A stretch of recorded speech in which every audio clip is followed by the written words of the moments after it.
In martial arts, it's not the number of techniques that makes a good fighter, but the depth of understanding. So let's take a deeper look at punching and blocking in karate, bridging the gap from the principles we practice in kata to actual practical application.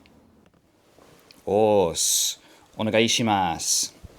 Okay, so let's start by warming up our hands and fingers. You're going to place your fingers against your thumb and flick the fingers out sharply. All right? And then just kind of warm up this way. Okay? This principle of sudden movement into extension is the exact principle we're going to use for our punching. Okay? So we punch the fingers out, right? I'm flicking, not 100% power, just enough to get them straight as quickly as possible. Okay, shake it out. Now, before we move on, we need to first prime your nervous system for the kind of explosive, fast twitch movement that we're going to be going over today. Now, you are going to try and snatch an imaginary fly out of the air. And just like trying this in real life, if you go with maximum tension or maximum wind up, okay, it's not going to work. You need to be fast and twitchy. Not 100% force, but 100% acceleration. Okay, so we're just going to try that with, let's start off with this side. We're just going to snatch that fly and bring him back. Grab him. Okay, the emphasis is on the pulling. So this is the motion. Okay, nice and easy with this side. Ready, each, ni, san, shi, go, ruk, shich, hach. All right, other side. Snatch the fly. Ready, each, ni, san, shi, go, ruk, shich, hach, kyu, two. Good. Now, as we move into actual punching and blocking, we want to recreate this feeling in that technique, right? As we retract, everything suddenly collapses inward. This has the feeling of, don't tickle me, right? That sudden pull away, that sudden jerking motion, that's what we want. All right, we're talking punches. Let's do some punches. All right, my left, your right hand out in front, other hand in hikite. Okay, again, aim for, on your own center line, your own solar plexus. Okay, we're just going to do some easy strikes here. Follow along with me. Ready? Ich, ni, san, shi, go, ruk, shich, hach, kyu, ju. Good. Okay, so we're using the same principle with the fingers as we are with our hips, right? We load up the hip and then we let it go, right? We load up here, let it go. Extend, right? Suddenly, quickly. Not max tension, max speed. Okay, let's try another 10. Okay, right hand out again, right in front of you. Ready? Ich, ni, san, shi, go, ruk, shich, hach, kyu, ju. Good. Now, let's talk blocking. All right, we'll do some easy blocks again just to warm up. In karate, we do a preparation, which is a setup, and then a follow-through. A lot of people think this is the block. Incorrect. The block happens in the prep.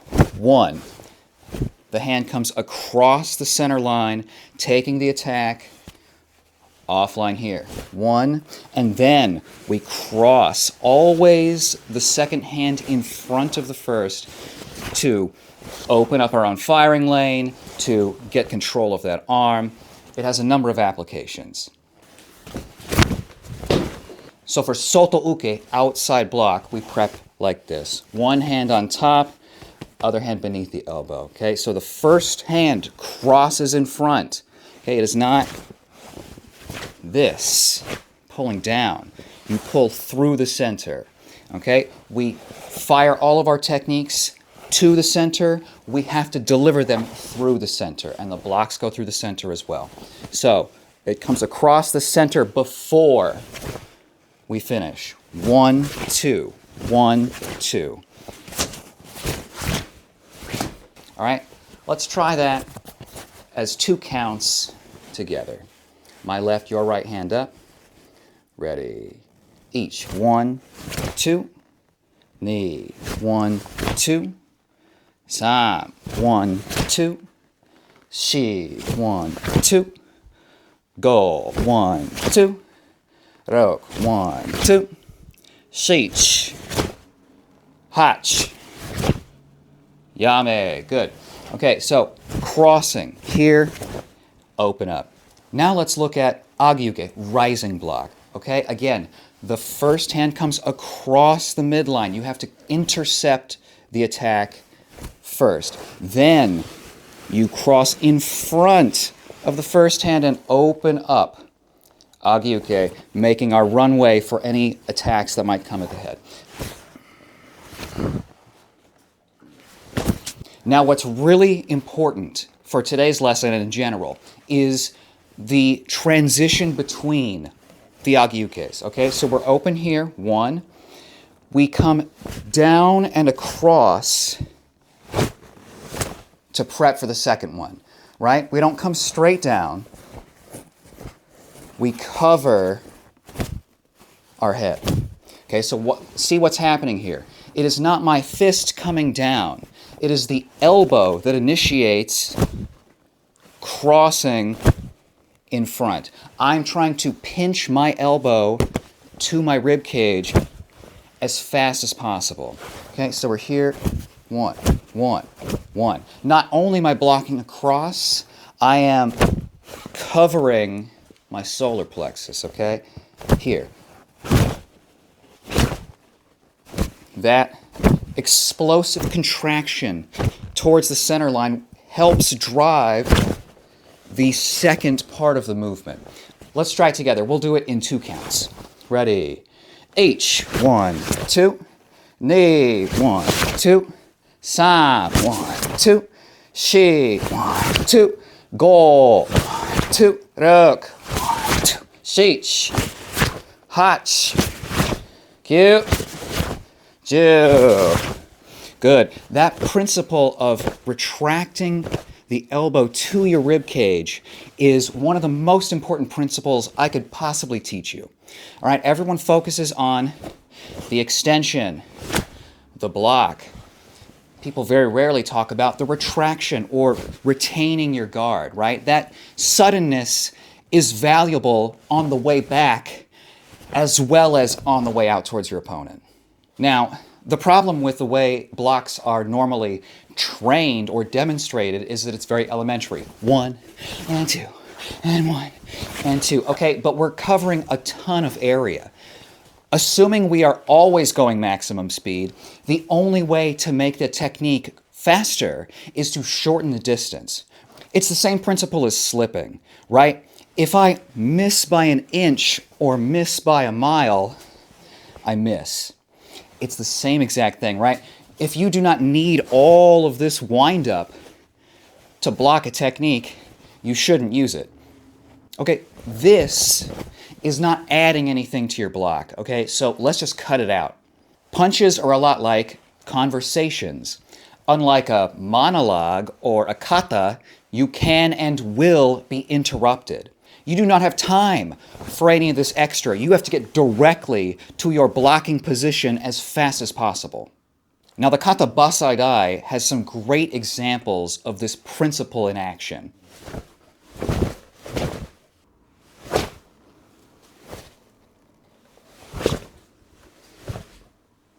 Beyond that, we see it in almost every single goju-ryu kata. There's seisan, suparinpei. I mean, most of the goju kata open with some form of this blocking principle.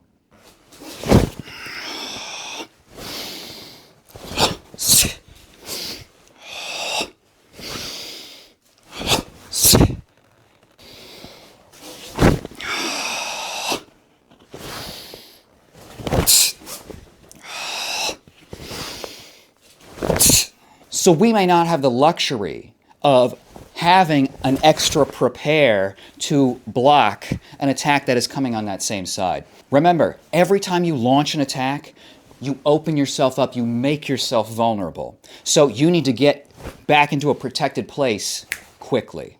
Let's cut out the middleman and just go straight from our extended punching position to the block, right? Catching anything that might be coming in on this side before it reaches us. You should already be maximizing your retraction speed anyway, so this shouldn't be a foreign feeling, but it might feel like you're not doing enough. Now, the retraction is not a bicep curl. You're not bringing your hand directly back to your head. You are bringing your elbow back at the same time. This feeling feels like an explosive pec fly, like you're trying to clap in front of you as fast and as hard as possible.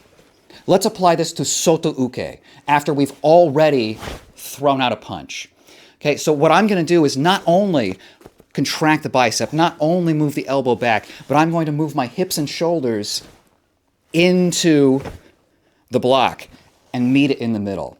Not only is this going to reduce the time, making the technique faster, but now I am reinforced with the hip and back musculature from that same side. So really from the side, it's going to look like this.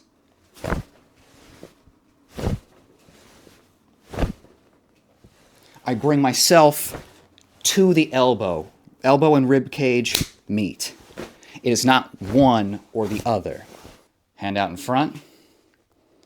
Knuckles over solar plexus. From here, we are going to, again, hip and shoulder come forward, elbow tucks in, block. See, now I am blocked to the outside of my body, right? I didn't go any extra, only enough to get the strike offline. You miss by an inch, you miss by a mile. Let's just do 1 inch worth of work because I haven't run a mile in about 20 years. All right, hip and shoulder, come forward. Ready, H. Good, Tsuki with the hikite hand. Ni. Ni. Sam. Ni. Shei. Ni. Go. Ni. Rou. Ni. Sich. Ni. Hach. Nate. Yame. Good. You want to be able to pull this out immediately after you make contact, right? Because you're already going to be headed back to your face. If you're throwing your punches correctly, you're already coming back here. So you might as well get yourself ready muscularly, structurally, to intercept that strike.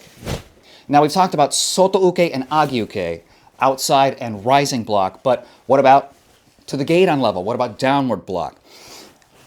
It doesn't really work exactly the same with gedan barai, but what I think is a better block is osai uke, or pressing block. This is another technique from one of my favorite kata seisan. From an extended punch position, you drop your weight as you bring your elbow and lat together, as you press down through the forearm. Not only do we block any potential strikes or an incoming grab, but by sitting our weight down onto that arm through the connection that we've just developed between the elbow and the rib cage, I can stuff with my entire body weight, takedown attempts. This will allow me to sprawl very easily and apply my weight to the other person. Well, that sounds great. So why don't we get there right away? Okay, same thing. You're going to tsuki, drop, and I am dropping my weight, getting my hips and shoulders involved as I drop at the knees. And I'm not lowering myself. I am explosively pulling myself to the ground. As I make the connection here, my lat is locked into my elbow so that I am essentially one solid object. Okay? So, from our tsuki position, we are going to meet it with the hip and shoulder, bend at the elbow, activate that back musculature as you sink your weight down. Now, we are loaded up, ready to fire off that second hand. And an osai again. Okay? All right, so first side, we'll start with our osai. And tsuki, each, knee. It should be sudden. H, knee.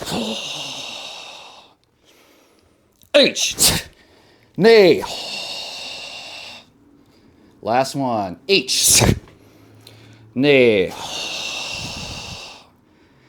Hayame. Kyotsuke. Rei. So, don't get tickled in your next sparring match, and I'll see you next time. おし。どうもありがとうございました。Thank you.